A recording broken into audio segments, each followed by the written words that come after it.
Assalamualaikum warahmatullahi wabarakatuh. Kita bertemu lagi pada mata pelajaran Produk Kreatif dan Kewirausahaan. Pada materi kali ini kita akan membahas mengenai indikator keberhasilan produksi massal.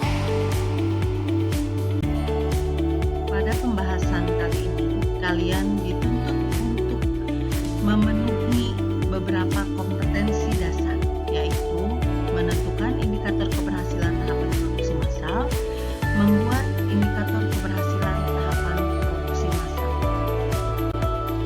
Ada 7 indikator penting dalam keberhasilan sebuah produksi massal. Sebuah produksi massal memiliki indikator yang menentukan sebuah produksi massal tersebut dikatakan berhasil atau tidak. Ada beberapa indikator yang menjadikan sebuah produksi massal itu berhasil. Dalam sebuah perusahaan yang menjalankan produksi massal perlu memperhatikan indikator keberhasilan dalam produksi massal untuk membantu perusahaan dalam melakukan analisis proses manufaktur yang dijalankan. Indikator ini dapat digunakan sebagai pengukuran keberhasilan relatif dari sebuah proses manufaktur. Apakah sudah mencapai target dan tujuan yang sudah ditentukan pada saat perencanaan sebelumnya atau belum?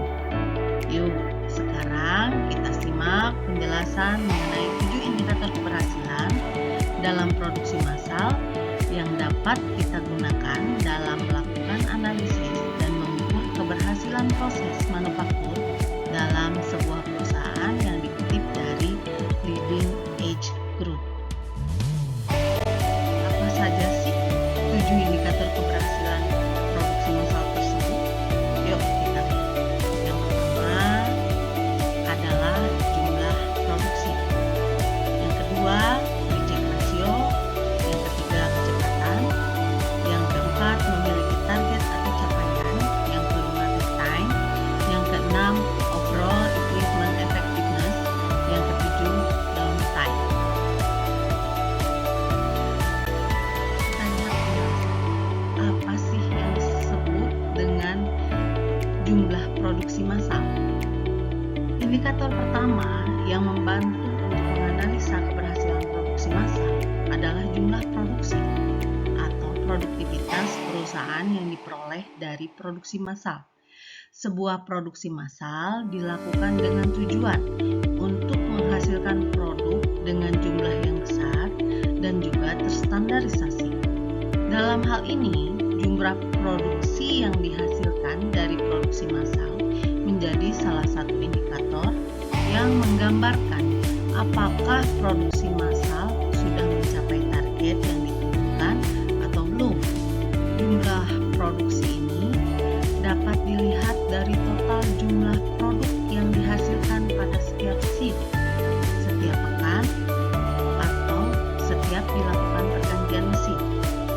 Pada banyak kasus yang terjadi di perusahaan, biasanya jumlah total ini dibandingkan dengan antar shift sebagai salah satu pemicu persaingan antar karyawan.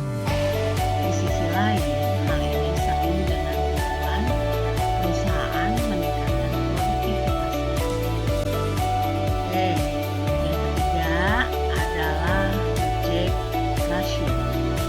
Produk reject merupakan produk yang tidak memenuhi standar kualitas barang yang sudah ditentukan oleh perusahaan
Apakah rumusnya sama? Tentu saja berbeda.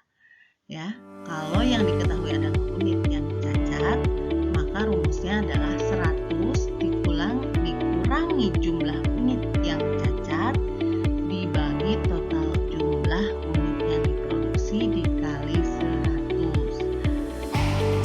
Nah, begitu ya. Nanti kita coba kita kerjakan rumus ini dengan menggunakan salah satu kasus. Tapi nanti setelah itu selesai menjelaskan.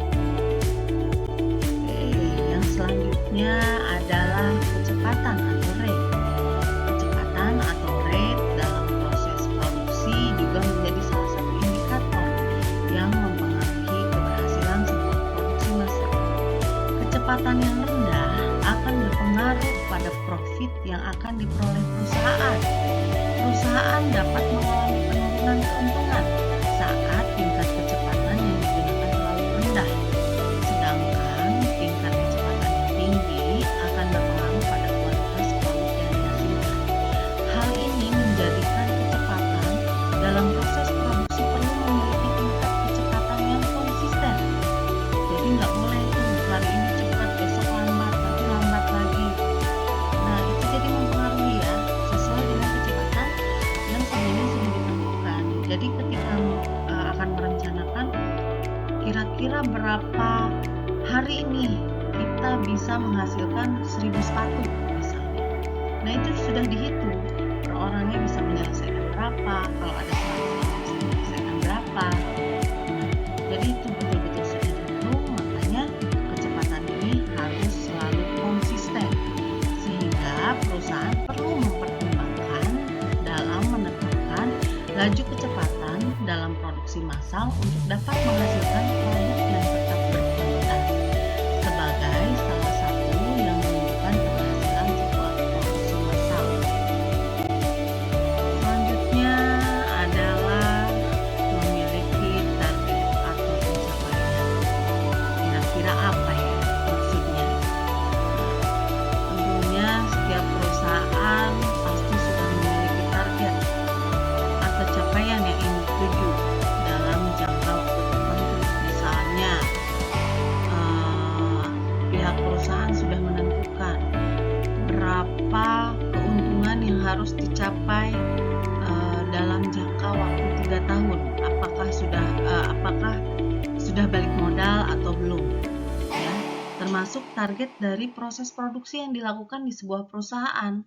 Target ditetapkan dengan menentukan keluaran atau output, tingkatan produk, dan kualitas produk. Adanya target yang ditetapkan oleh sebuah perusahaan ini untuk mendorong karyawan dalam mencapai target pada setiap kategori yang sudah ditentukan. Yang kelima adalah take time.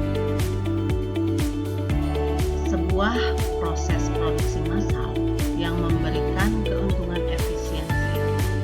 Ini tidak lepas dengan waktu yang digunakan dalam proses produksi. Waktu yang dibutuhkan untuk dapat menyelesaikan sebuah pekerjaan disebut dengan take time. Istilah ini juga tak jarang digunakan dalam proses produksi massal. Take time merujuk pada waktu yang dibutuhkan untuk menghasilkan sebuah produk dan waktu yang dibutuhkan pada siklus operasi tertentu dalam proses produksi. Dengan mengetahui informasi waktu yang dibutuhkan dalam proses produksi ini akan dapat membantu produsen dalam melakukan identifikasi titik mana yang membuat proses produksi, sehingga dengan mengetahui letak hambatan pada proses produksi akan segera dapat diatasi, dan waktu yang dibutuhkan untuk proses produksi massal dapat kembali sesuai dengan yang sudah ditetapkan.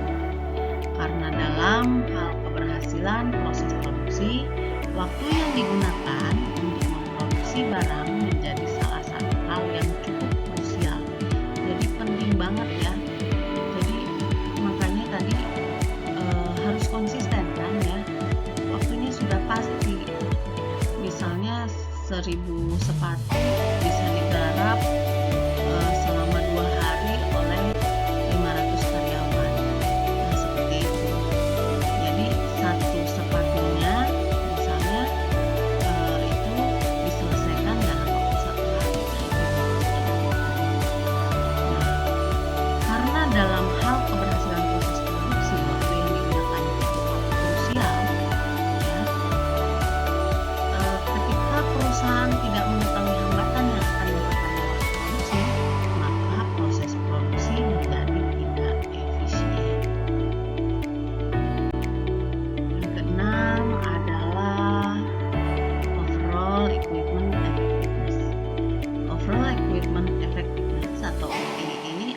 keefektifan peralatan secara keseluruhan. OEE menjadi salah satu indikator keberhasilan sebuah proses produksi karena ini akan membantu produsen dalam mengetahui dan mengidentifikasi apakah peralatan yang ada dalam